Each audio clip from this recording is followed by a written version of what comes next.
Boa noite a todos. Boa noite. Hoje, 14 de agosto de 2020, nós estamos reunidos para estudarmos o livro Libertação.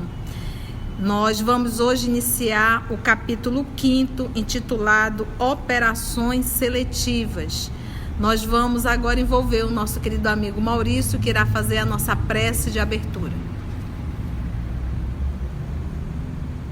Amado Mestre Jesus, Tu disseste, Senhor, que onde houver 2 ou mais, ali Tu estarias.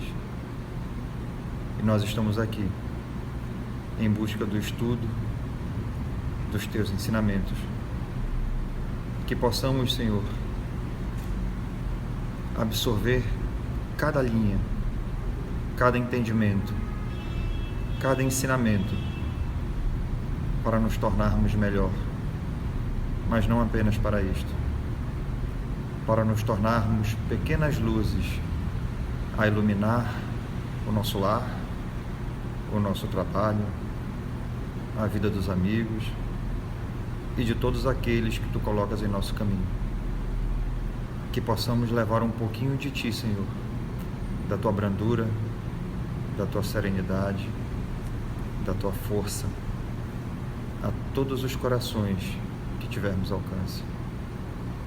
Abençoa igualmente todos os irmãos do plano espiritual que foram aqui trazidos, que possam igualmente ser abençoados, que possam ser acolhidos e que possam da mesma forma beber dessa fonte eterna de ensinamento e de luz. Muito obrigado pela oportunidade de estarmos aqui. Que assim seja. Muito bem, então, lembrando que nós estamos na Cidade Estranha, teremos hoje o nosso querido Augusto fazendo a voz do nosso Gúbio e o nosso irmão Maurício fazendo a voz de André Luiz. Temos aqui a amiga Mita, que também comenta, e a nossa querida Carla. Então, que Jesus nos conduza. Vamos lá? Operações seletivas. Lembrando que nós estamos na Cidade Estranha. Mita, faça, por favor, a recapitulação. Então, no capítulo passado, eles chegaram na Cidade Estranha, onde encontraram estropiados, aleijados, deformados, e foram em busca do palácio do Gregório. Ao encontrarem, pediram uma audiência com o Gregório, e ao encontrarem com o Gregório, disseram que foram a mando de Matilde e que tinham um pedido. O Gregório estremeceu, mas não deu pistas de que conhecia Matilde, disse que não conhecia tal criatura, mas que naquele momento ele não podia falar com eles, mas daria uma audiência com eles no outro dia. E eles foram encaminhados por uma criatura estranha e sinistra a um porão. E o André Luiz disse que ele confessa que acompanhou essa criatura um pouco preocupado. E eles chegaram agora nesse porão. Tudo isso para falar com Gregório. Transcorrida longas horas em compartimento escuro, aproveitadas em meditações e preces, sem entendimentos verbais, fomos conduzidos na noite imediata a um edifício de grandes e curiosas proporções. O esquisito palácio guardava a forma de enorme hexágono. Eu fui pesquisar, né, o hexágono, que eu já não lembrava mais, é aquela forminha de tipo abelha, né, 6 anos, exatamente. E assim, para que a gente possa todos entender, sabe a casinha da abelha? Mas é aquilo ali, são os 6 lados, né? Essa era a forma, como ele diz assim, o esquisito palácio guardava a forma de enorme hexágono, alongando-se para cima em torres pardescentas, escuras, e reunia muitos salões consagrados a estranhos serviços.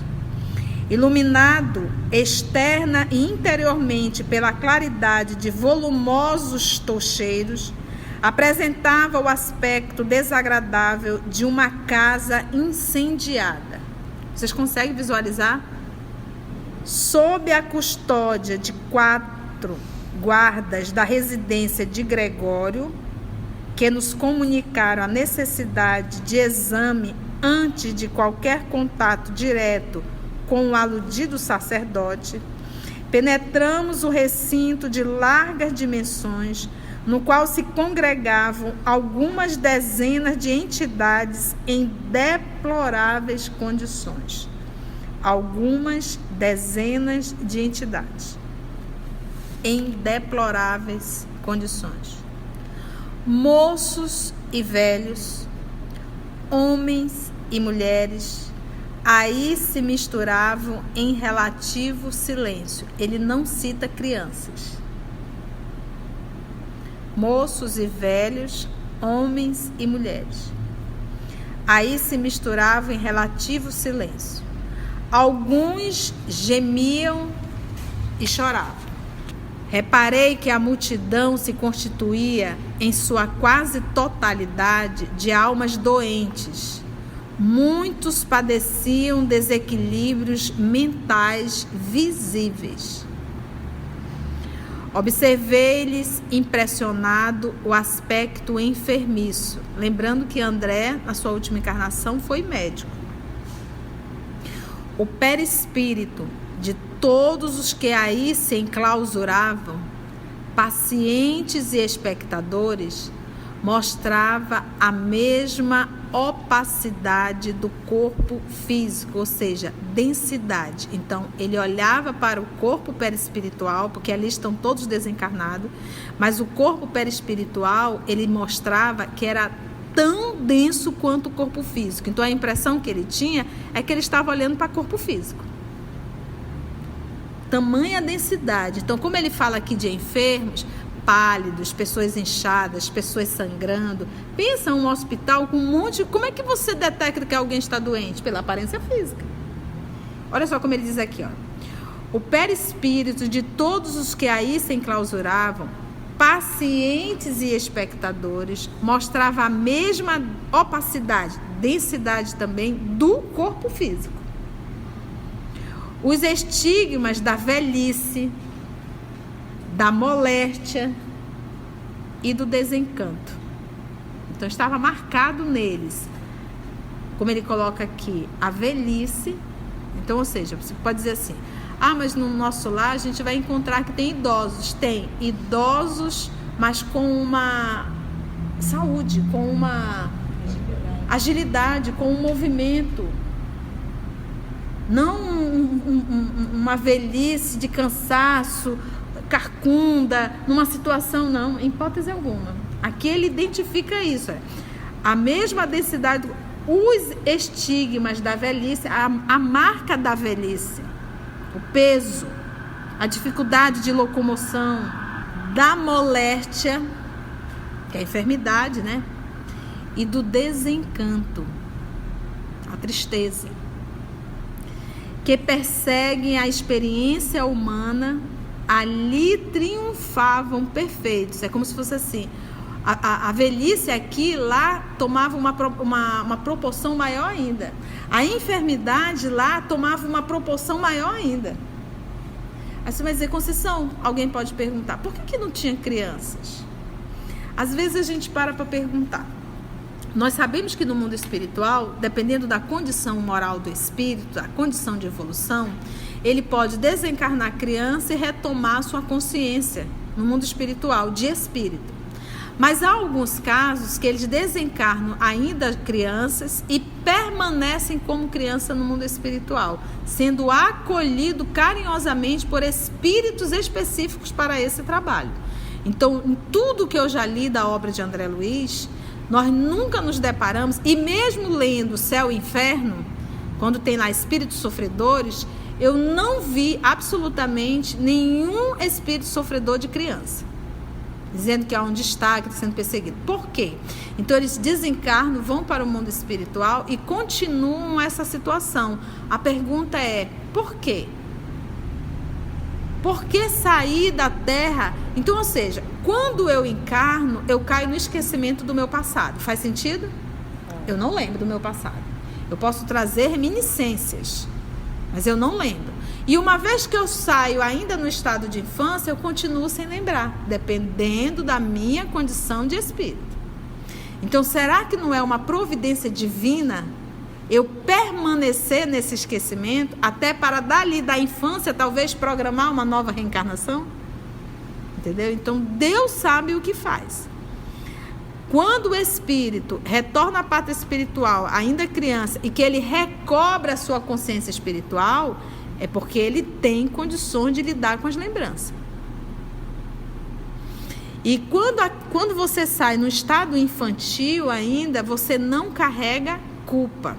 O que me leva a uma condição dessa, senão a sintonia e a culpa? E no estado de infância não há nem culpa, porque eu não lembro, e muito menos sintonia, porque ainda não aflorou os desejos, as vontades e por aí você vai. André comenta, no quarto ainda, que ele notou essa existência, ele comenta que por que não visse crianças, exceção feita das raças de anões, que ele não sabia distinguir, sim. Né? E Gúbio responde, né? Se a compaixão humana separa as crianças dos criminosos definidos, que dizer do carinho com que a compaixão celestial vê pelos infantes? Exatamente. É aquela condição. Apesar de ser espíritos, são tratados como criança. São tratados. Porque eles saem daqui com essa condição psicológica e espiritual. Vamos lá então, vamos adentrar aqui nesse espaço.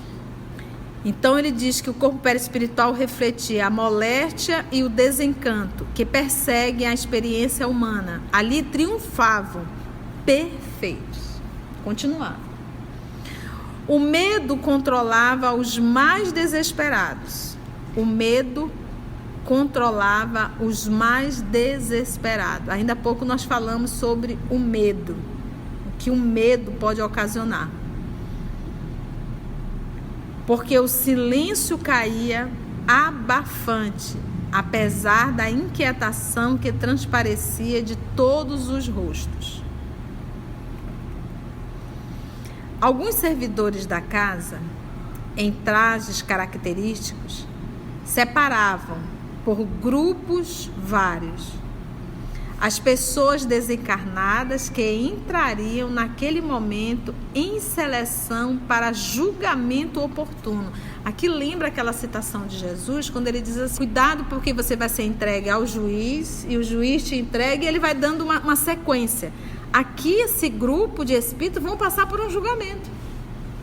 Aí você vai me dizer, mas Conceição, Deus permite tudo isso? Permite. Do jeito que ele permite aqui na Terra. Ele não permite aqui na Terra? No mundo espiritual permite. A pergunta é, por que eu fui parar num ambiente desse? Porque eu segui o Evangelho de Jesus? Então, olha só. O medo controlava os mais desesperados, porque o silêncio ali caía abafante, apesar da quietação. Alguns servidores da casa, em trajes característicos, separavam, vou repetir, por grupos vários, as pessoas desencarnadas que entrariam naquele momento em seleção para julgamento oportuno. Discretamente, o instrutor elucidou-os. Presenciamos uma cerimônia semanal dos juízes implacáveis que vivem sediados aqui. A operação seletiva realiza-se com base nas irradiações de cada um. Os guardas que vemos em trabalho de escolha, compondo grupos diversos, são técnicos especializados na identificação de males numerosos por meio das cores que caracterizam o halo dos espíritos ignorantes, perversos e desequilibrados. A divisão para facilitar o serviço judiciário é, por isso mesmo, das mais completas.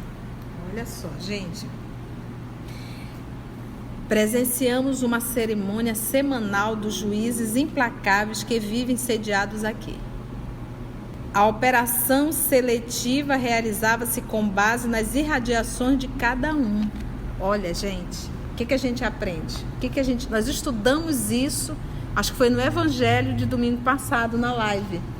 Acho que foi falar do pensamento, né? Nem sei, acho que foi no Evangelho. O que foi que nós pegamos o livro A Gênese para falar dos fluidos. E o que o nosso Allan Kardec coloca em fluido? Pensou, manipulou e você irradia, você irradia o seu pensamento. Então aqui eles vão fazendo essa seleção. Essa seleção é o quê? Aqui está dizendo, irradiação de cada um. Então, eu não tenho como mentir isso. E essa irradiação, gente, eu estou aqui irradiando. O Maurício irradia, Mita, Carla, todos nós aqui irradiamos. Então, quando no Livro dos Espíritos pergunta se os Espíritos leem o nosso pensamento, ele diz que Deus não permitiria. Mas eles conseguem ver o que irradiamos. Logo, eles nos identificam. Então, não tem essa história de você querer enganar espírito. Porque eu chego, a minha identidade já está apresentada. Por exemplo, quando nós estamos encarnados, eu posso fazer uma cara de santa, né? Sorriso amarelo, né? Uma voz assim, melíflua. Olá, querido. Tu jura que é um espírito superior? Mas os amigos, os espíritos, quando olham, vê o que a gente está irradiando. Eu me lembro uma vez um espírito, um acolhimento, eu vinha chegando, a pessoa ali incorporou, e eu fui tentar ajudar, e veio uma outra pessoa, e foi tentar ajudar, o espírito olhou e disse, você é uma vadia. Eu digo, opa, deixa eu sair daqui, que é vergonhoso. É vergonhoso. Você é uma vadia, foi a fala do espírito para a irmã. Então, a gente para assim, pensa, porque nós irradiamos, gente, então não pensa. E no mundo espiritual, eu não vou irradiar o que eu estou pensando naquela hora. Eu vou irradiar o que eu cultivei uma vida inteira.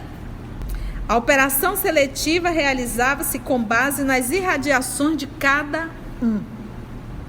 Os guardas que vemos em trabalhos de escolha, compondo grupos diversos, são técnicos especializados na identificação de males numerosos. Eles são técnicos, eles estão capacitados para isso. Nós estamos falando de espíritos que trabalham junto com Gregório. Nós não estamos falando de espírito superior, não. Mas sabem a técnica. É por isso que nós sempre falamos, não vamos, em hipótese alguma, subestimar os espíritos.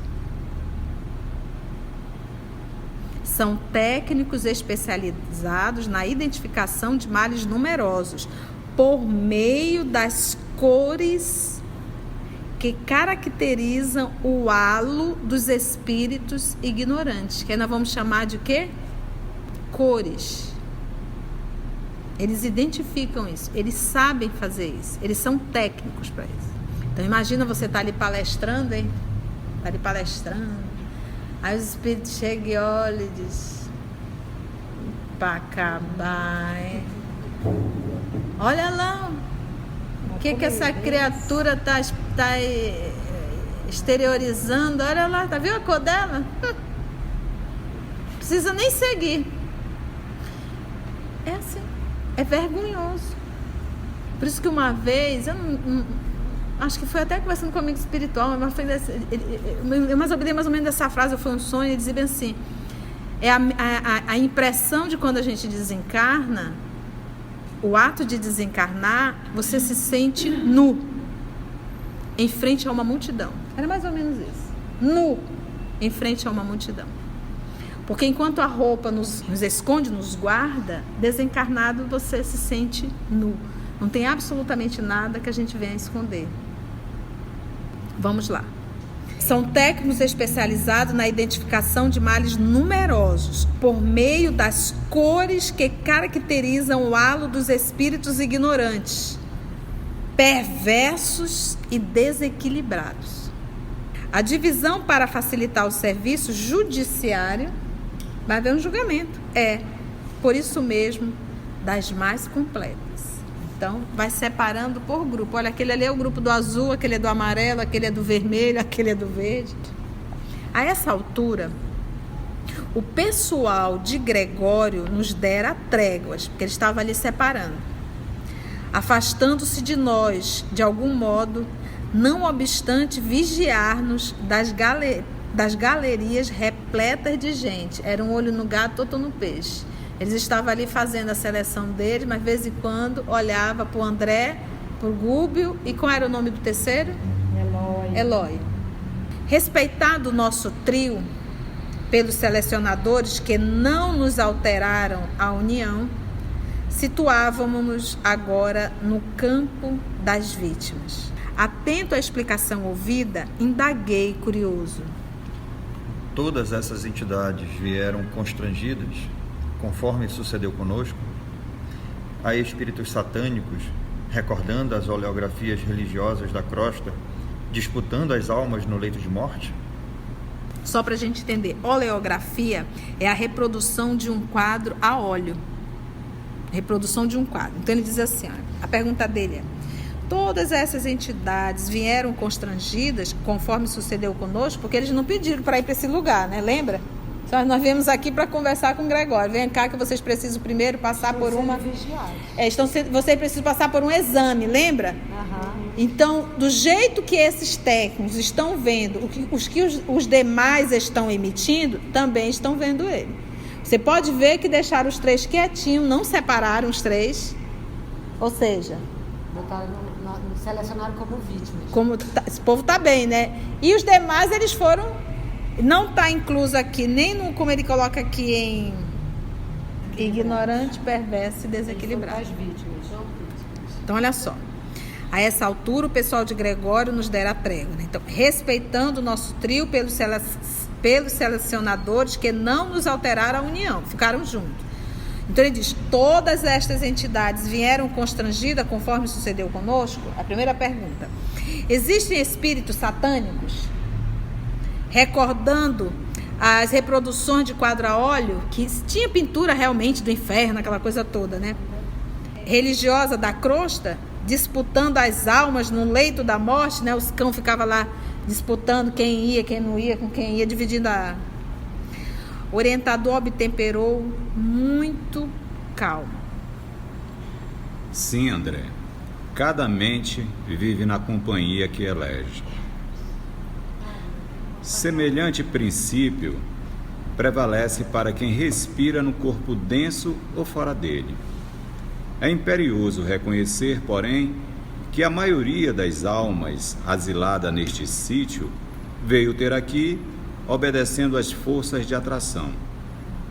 Incapazes de perceber a presença dos benfeitores espirituais que militam entre os homens encarnados em tarefa de renunciação e benevolência, em vista do baixo teor vibratório em que se precipitaram, por meio de delitos reiterados, da ociosidade impenitente ou da deliberada cristalização no erro, não encontraram senão o manto de sombras em que se envolveram, e desvairadas, sozinhas, procuraram as criaturas desencarnadas que com elas se afinam, agregando-se naturalmente a este imenso cortiço, com toda a bagagem de paixões destruidoras que lhes marcam a estrada. Aportando aqui, sofrem, porém, a vigilância de inteligências poderosas e endurecidas, que imperam ditatorialmente nestas regiões, onde os frutos amargos da maldade e da indiferença enchem o celeiro dos corações desprevenidos e maliciosos. Vamos lá, ponto a ponto, na resposta do Gúbio. A pergunta do nosso querido André, primeiro é se todos ali estavam constrangidos. A segunda pergunta é se existem espíritos satânicos ali disputando quem vai ficar com quem, porque lembra, eles estão separando. E deve ser uma imagem, é uma imagem horrenda. André, ele diz sim. Então, existem espíritos satânicos. É bem parecido com as pinturas, né? André, cada mente vive na companhia que elege. Então, lembra, a mente é espelho da vida em toda parte. Lembra lá do Pensamento e Vida? A mente é espelho da vida em toda parte. Mundo físico e mundo espiritual. Então, quando a gente diz assim, nós espíritas estamos errados, com isso, não, eu já estou. Nós aqui estamos vinculados a determinados grupos de espíritos. Ponto. Dentro daquilo que nós realizamos. Então, você imagina um sexólatra, uma pessoa que rouba, uma pessoa que desvia dinheiro público, um empresário que só valoriza ganhos. ele está vinculado. Ele tem grupos de afinidade, encarnado e desencarnado, ao qual ele está em perfeita sintonia.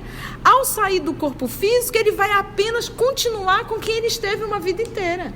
Às vezes, pessoas desavisadas dizem assim: não, eu sei que é só mudar a sintonia. A pessoa não entendeu o que é sintonia. Se ela acha que mudar de sintonia é apenas no momento da morte mudar, ela está frita igual jaraqui, porque não é isso. Sintonia é resultado do quê? De uma construção, de uma encarnação inteira. Não é chave, liga, desliga. É uma construção, é uma conquista. Entendemos isso? Por isso que a libertação é a quinta obra. É a quinta? Nós fizemos Nosso Lar, os mensageiros, os missionários, obreiros no mundo maior, é a sexta. Ou seja, já está na hora de nós aprofundarmos isso aqui com o pessoal. Então, se eles ficaram com medo com o inferno que a Idade Média apresentou, espera aí que eu vou te apresentar algo bem mais complicado. Então, olha, cada mente vive na companhia que elege. Então, eu fui obrigada a ir para o inferno. Não, amor, você elegeu o inferno. Você vendeu a alma aos capeta. Ou você é um capeta. Porque eu não posso me fazer de vítima. A minha atitude foi perversa. Você imagina o que é desviar verba pública? Você imagina o que é desviar dinheiro da saúde pública? Você imagina o que é fazer o que fizeram com o Covid? Briga política? Então, meus irmãos, isso é perversidade. Estou dando só um en passant. Então, eu não fui para o inferno. Eu criei o inferno. Eu sou um demônio. Porque a minha atitude foi contrária ao amor. Logo, eu me aliei ao mal. É denso, mas é necessário. Cada mente vive na companhia que elege. Semelhante princípio prevalece para quem respira no corpo denso ou fora dele. Semelhante princípio prevalece para quem respira no corpo denso ou fora dele, encarnado ou desencarnado. É imperioso reconhecer, é necessário reconhecer, porém, que a maioria das almas asiladas neste sítio, ali onde eles estão, veio ter aqui, obedecendo a forças de atração. É como se eu vou usar o termo sugado, é ridículo, mas uma força o atraiu. Eles não conseguiram controlar isso.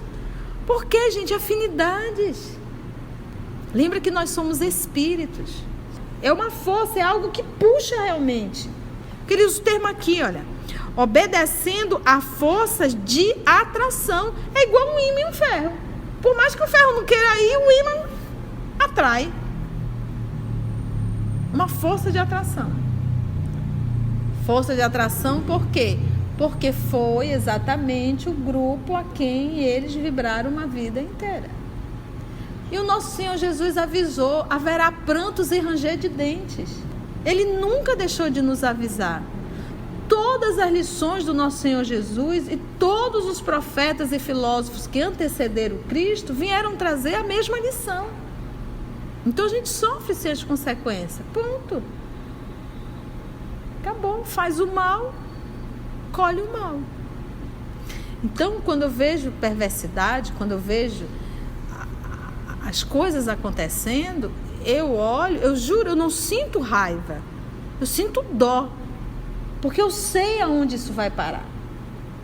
Quando um ente querido nosso faz escolhas equivocadas e que a gente tem que respeitar o livre-arbítrio, eu sinto dor porque eu sei aonde isso vai parar. Eu sei aonde vai parar, nós sabemos. Mas o que a gente pode fazer? A gente educa criança, adulto não. O adulto, ele se educa. Nós aqui estamos ouvindo o chamado. Mas o que nós vamos fazer disso depende de cada um de nós. Eu não tenho como educar a Mônica. A Mônica pega esse conteúdo e ela vai inserir ou não na vida dela. Com a criança não. A criança a gente pode ter um pulso maior, até uma certa idade. Depois disso, é com eles, obedecendo a forças de atração, incapazes de perceber a presença dos benfeitores espirituais,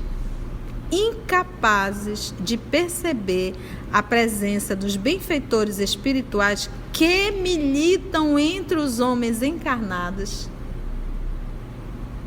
em tarefas de renunciação e benevolência, em vista do baixo teor vibratório em que se precipitaram por meio de delitos reiterados, gente, repetidos. Que delitos foram esses? Da ociosidade impenitente, ou seja, que não mostra arrependimento. E ele chama isso de ociosidade. Ociosidade é o quê? Não fazer nada. Então, quando eu erro e não me arrependo, eu estou na ociosidade. Por quê? Porque se eu erro e me arrependo, teve trabalho. Você está entendendo? Eu fiz um trabalho íntimo. Meu Deus, que besteira, o que eu fiz? Olha que beleza, teve trabalho. Mas eu faço e não me arrependo, eu não fiz nada. Eu sou ocioso. Eu não fiz nada a nível de aperfeiçoamento moral. Da ociosidade impenitente ou da deliberada cristalização no erro. Está há milênios ali no mesmo erro. Vou voltar lá em cima. Incapazes de perceber a presença dos benfeitores espiritual que militam entre os homens encarnados. Gente, nós aqui estamos recebendo esse amparo. Você está entendendo? Em todas as religiões, Deus envia missionários. Nós podemos reclamar de qualquer coisa, menos de eu não saber. Todos nós sabemos. Porque Deus nunca nos desamparou. Ele sempre fez a enxertia divina. Sempre mandou espíritos nobres em todas as religiões, desde o princípio, para nos ensinar. Por isso que ele coloca aqui, é duro a palavra do Gubi, mas ele diz assim, ó, eu vou voltar aqui, ó, em vista de baixo teor vibratório em que se precipitaram por meio de delitos reiterados, ou seja, repetido, da ociosidade impenitente, ou seja, que não mostra arrependimento, ou da deliberada cristalização no erro. Então, volto a repetir, nós somos espíritos, só da era cristã são 2000 anos. Sócrates mais 500 anos, Lao Tse, Confúcio. Temos os profetas, 1500 anos. Nós estamos falando, mas toda a civilização hindu que nos trouxeram todas as lições da moral. 6.000 anos, nós estamos falando 8.000 anos, gente. 8.000 anos, a mesma lição.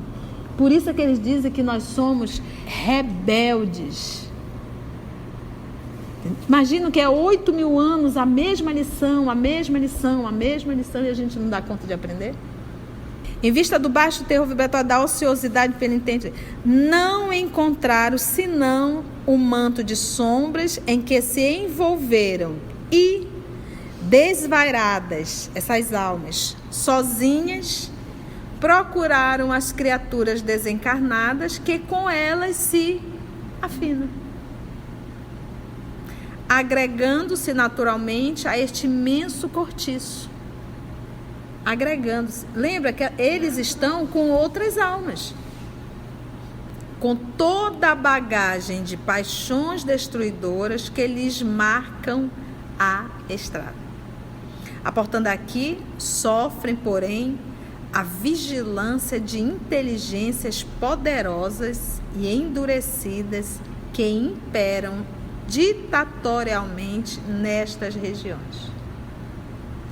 O que a gente percebe lá nas obras, no nosso lar? A gente percebe que eles nunca se colocam na posição de julgar a atitude do outro. Eles sempre dizem assim, nós também já fizemos isso. Então a posição é outra, de acolhimento. Mas aquele grupo que foi para lá, para aquela colônia Nosso Lar, apesar das suas fragilidades, não havia perversidade. Então eles estavam aptos a receber. Esses aqui é como se fosse assim, gente, o que nós aprendemos? A quem muito foi dado, muito será cobrado. Então, isso aqui está muito vinculado ao nível de evolução de cada um, tipo assim, de tempo e de aprendizado. Já era tempo de saber. Então, por que a misericórdia divina permite? Para que a gente aprenda. Ele acaba utilizando os próprios filhos para ensinar os outros filhos. Então, o Gregório se sente poderoso, mas ele está ali com a permissão de Deus. Mesmo ele sem saber disso. A vigilância de inteligência poderosa e endurecidas, aportando aqui, sofrem, porém, a vigilância de inteligências poderosas e endurecidas que imperam ditatorialmente nessas regiões. Endurecida, não tem emoção nenhuma, viu? Onde os frutos amargos da maldade e da indiferença enchem o celeiro dos corações desprevenidos e maliciosos. Frutos amargos da maldade e da indiferença. Exclamei em voz sussurrante. Por que motivo confere o Senhor atribuições de julgadores a espíritos despóticos? Por que estará a justiça nesta cidade estranha em mãos de príncipes diabólicos? Acho que todos nós queremos fazer essa pergunta, né? Despótico, gente, é tirano. Mas meu Deus, por quê, né?